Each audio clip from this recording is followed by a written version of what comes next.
সুস্বাগতম। খুব মজা পাচ্ছি এই কারণে। আমি খুব রেগে গিয়েছিলাম, মানে ব্যক্তিগতভাবে আমি তা নিয়ে ইউটিউবও করেছি। আমি সুকুমার দেবনাথ। আমার আজকের দিনে সাংবাদিকতার সূত্রে আমার কতগুলো ব্যাপারে একটা ধারণা তৈরি হচ্ছিল যে বাংলাদেশ নিয়ে ভারতবর্ষ সঠিকভাবে সিদ্ধান্ত নিচ্ছে না, বা বিষয়টাকে খুব লঘুভাবে দেখছে। বাংলাদেশের এত হিন্দু মারা গেল, ঘর জ্বলল, তারপরে মবের সামনে পড়ে আওয়ামী লীগের এত লোক নেতা মৃত্যু হলো, এত পুলিশ মারা গেল, এত কিছু ঘটলো, মানে যেটা আগে কখনো দেখা যায়নি। হ্যাঁ, আগে সাধারণ মানুষের উপর অত্যাচার হয়েছে, হিন্দুদের উপর হচ্ছে, 30 লক্ষ হিন্দু মারা গেছে, 5 লক্ষ মুসলিম মারা গেছে, 4.5 লক্ষ মহিলাদের উপর রেপ করেছে পাকিস্তানি জুন্তারা। কিন্তু এবারের পাকিস্তান বাইরের কেউ নয়, এবারের যে রাজাকার বাহিনী বাংলাদেশের বাঙালিরাই বাঙালিদের উপর যে অত্যাচার করেছে, তা পৃথিবীতে মানে আর কোথাও এরকম দেখা যায়নি। সেই রকম জায়গায় দাঁড়িয়ে মনে হচ্ছিল যে বাংলাদেশ সম্পর্কে ভারত বুঝি অনেকটা মানে আগ্রহ হারিয়ে ফেলেছে। তারপরে আরও রেগে গেলাম যখন থাইল্যান্ডে গিয়ে বিস্টেকের বিস্টেকের ইসে নির্বাচনে সম্মেলনে সম্মেলনে বিমস্টেক সম্মেলনে থাইল্যান্ডে গিয়ে মোদি দেখা করলেন ওই খুনি সুদখোর ইউনূসের সঙ্গে। খুব রেগে গিয়েছিলাম যে এর সঙ্গে হাত মেলানোর আগে আমাদের মরে যাওয়া উচিত, এই লোকটাকে কেন স্বীকৃতি দেওয়া হবে। কিন্তু ফিরে এসে গতকালই তার যে রেজাল্ট দেখলাম, ব্যাস খুশ হয়ে গেলাম। কি পুরো আমাদের বলেছিল না যে আমরা ল্যান্ডলক হয়ে গেছি, হ্যাঁ, সমুদ্রে যাওয়ার কোনো জায়গা নেই, তাই ইউনূসের বাপের সম্পত্তি হয়ে গেছে, তার বিনা অনুমতিতে যেতে পারবো না। আর এবার আমরা করে দিলাম যে ওর ওর ল্যান্ডলক করে দিলাম। আমাদের জায়গার উপর দিয়ে ভুটানে যেতে পারবে না, নেপালে যেতে পারবে না, কোনো জায়গায় যেতে পারবে না। পুরো রাস্তা বন্ধ করে দিলাম, যে জিনিসপত্র বেচা কেনা সব বন্ধ হয়ে গেল পুরো। মানে ব্যবসা বাণিজ্য শেষ, একদম রাস্তা নেই। হ্যাঁ, এবার প্লেনে করে নিয়ে যে তাও আমাদের জায়গা থেকে পারমিশন নিতে হবে। প্লেনে করে নিয়ে যে যদি কোনো জায়গায় মাল বিক্রি করলে তাতে কি লাভ হবে? কেউ কিনবে? 10 টাকার মালের পরে যদি আরও 50 টাকা যুক্ত হয়, তাহলে 60 টাকায় 10 টাকার মাল কেউ 60 টাকায় কিনবে না। তারপরে প্রতিদিনই যে খাদ্যদ্রব্য থেকে আরম্ভ করে প্রত্যেক দিনের যে দেনা পাওনা সবটাই বন্ধ হয়ে গেল। মানে ইউনূসকে যারা ভাবছিল পৃথিবীতে নোবেল পেয়েছে, এরকম মুসলমান আর পৃথিবীতে জন্মায়নি, তারা তাদের মহান, সে তার বুদ্ধির কাছে কেউ না, ইত্যাদি ইত্যাদি। একজনে বলছিল যে আমাদের ইউনূস সাহেব কী সুন্দর ইংরেজি বলতে পারে, নরেন্দ্র মোদী কিছু ইংরেজি বুঝতেই পারছে না, তার পিছনে একজন দোভাষী আছে। মানে কত সেটার 150 কোটি দেশের মানে নেতা, যাকে সারা পৃথিবীর অন্তত 10টা মুসলিম কান্ট্রি তাকে তাদের দেশের সেরা পুরস্কার দিয়েছে, তার সম্পর্কে এত বড় একটা খারাপ কথা বলে দিল। মানে যে বলল তার তো নাম্বার ওঠে না, সে শিক্ষিত বা অশিক্ষিত, কি মানুষ কি অমানুষ, সেটা নিয়ে আর বলার অপেক্ষা রাখে না।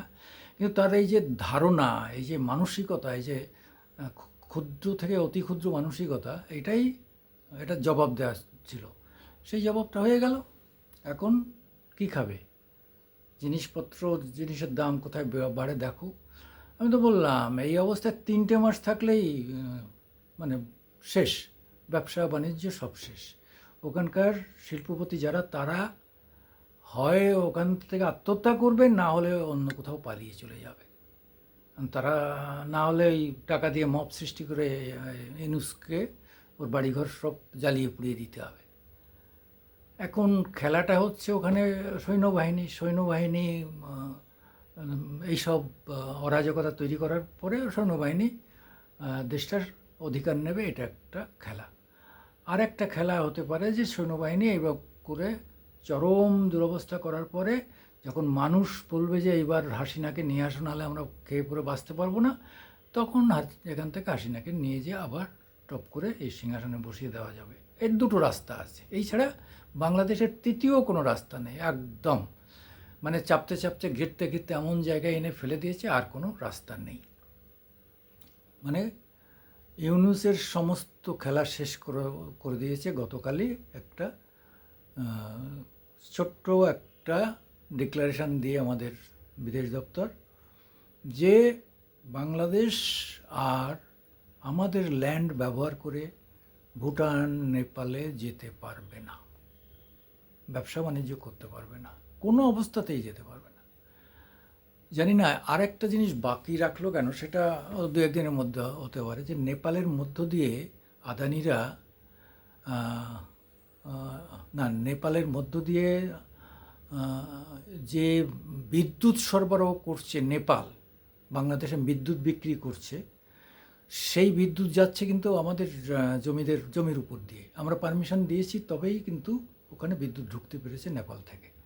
এই মুহূর্তে সেটা বন্ধ করলে নেপালের ব্যবসা ক্ষুণ্ণ হবে, নেপাল ক্ষুণ্ণ হতে পারে, এটা ভেবে হয়তো এই মুহূর্তে ওটা নিয়ে মাথা ঘামানো হচ্ছে না। কিন্তু ওটা যে মাথা ঘামানো হবে না সেটাকে বললো, সামনে চচ্চড় করে রোদ্দুর বাড়ছে, হ্যাঁ, হতে পারে যে কোনো দিন সকালবেলায় উঠে শোনা গেল যে বিদ্যুৎ কাট, নেপাল থেকে বিদ্যুৎ কাট। নেপালকে বলা হয়েছে যে, তবে হ্যাঁ, আমার যা ধারণা, নেপালকে বলবে তোমার যা বিদ্যুৎ হয় আমরা কিনে নেব। ভারত বলবে তোমার তো লস কিছু নেই, তোমার বাংলাদেশের পাঠাতে হবে এমন কোনো ব্যাপার নেই, তুমি যা বিদ্যুৎ উৎপাদন করবে আমরা কিনব। হ্যাঁ, আমাদের বেচার বহু জায়গা আছে, আমরা সেই সব জায়গায় বিক্রি করতে পারবো। ফলে সেই জায়গায় দাঁড়িয়ে আমাদের আরেকটা ঘটনা ঘটবে, সেটা হলে বাংলাদেশ পুরো অন্ধকারে ডুবে যাবে। যদিও সেখানকার সাধারণ মানুষ যারা ভারতবর্ষকে ভালোবাসে, এখনও প্রচুর মানুষ ভালোবাসে, তাদের জন্য দুঃখ পাওয়া ছাড়া আমাদের আর কিছু করার নেই।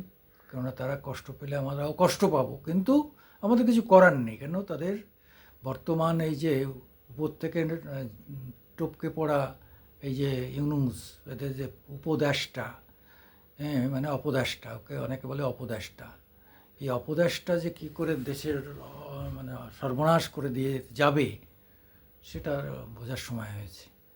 আর ওর নোবেল তো ছিনিয়ে নেবে আমেরিকার বিরুদ্ধে যা যা করেছে, ওর চেয়ে আমেরিকা কী করবে সেগুলো পরে হতে পারে। ওখান থেকে ওকে তুলে নিয়ে এসে আমেরিকা গারদে ভরে দিতে পারে, এমনও দিন আসবে। কোথায় গিয়ে পাকিস্তানে গিয়ে বাঁচবে? আমেরিকা যদি হাত লাগায় পাকিস্তানে গিয়ে বাঁচবে? হ্যাঁ, একমাত্র চীনে গিয়েও বাঁচতে পারে। তা চীন যেদিনই ওকে ঠাঁই দেবে, সেদিন ভারতের সঙ্গে চীনের যে লক্ষ কোটি টাকার ব্যবসা আছে, ব্যবসা শেষ।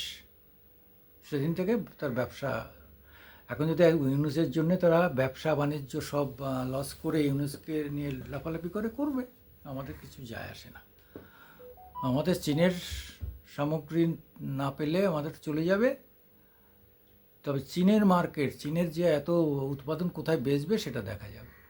যাই হোক, আমি সুকুমার দেবনাথ আপনাদের কাছে প্রত্যাশা করব যে বাংলাদেশের যেন সুবুদ্ধি ফিরে আসে, বাংলাদেশের মানুষ যেন আবার স্বাভাবিক জীবনে ফিরে আসে, এই প্রত্যাশা নিয়ে আমার আজকের দিন ইউটিউবে আপনাদের স্বাগত জানিয়ে শেষ করছি।